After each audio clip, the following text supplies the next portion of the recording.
కథ ఆకాశ ఏనుగు మరియు రైతు.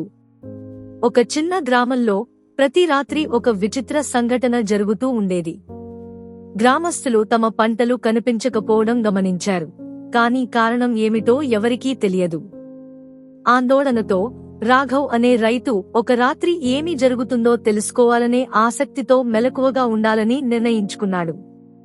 పూర్ణ చంద్రుని కాంతి పంట పొలాలను కాంతిమానంగా చేయగా రాఘవ్ ఒక అద్భుతమైన దృశ్యాన్ని చూశాడు. ఆకాశం నుండి ఒక భారీ ఏనుగు మృదువుగా వెలుగుతూ కిందకు వచ్చింది. అది మెల్లగా దిగింది, పంటలను తినడం మొదలుపెట్టింది.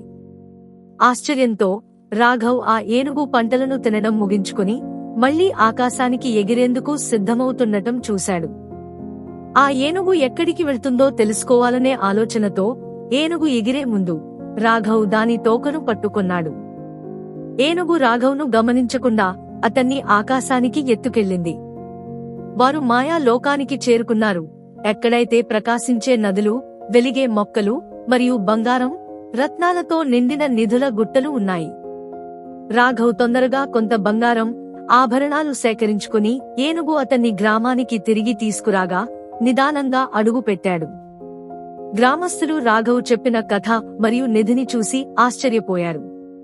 తక్కువ సమయంలోనే ప్రతి ఒక్కరూ ఆకాశ ఏనుగును చూడాలని ఆసక్తి చూపారు. రాత్రి తర్వాత రాత్రి మరింత గ్రామస్తులు రాఘవ్ వెంట చేరి ఒకరి కాళ్లను ఒకరు పట్టుకుని ఏనుగు ఎగిరినప్పుడు ప్రయాణించారు. ఒక రాత్రి మేఘాలపైన ఎగురుతున్నప్పుడు ఊహనీయంగా మౌనాన్ని ఛేదిస్తూ ఒక గ్రామస్తుడు అడిగాడు, మనం పొలంలో చూసిన గుమ్మడికాయ ఎంత పెద్దదో గుర్తుందా? ఏనుగు తోకను పట్టుకున్న వ్యక్తి అతనికి చూపించాలనే ఆతృతతో చేతులతో పెద్దదిగా చూపించాడు.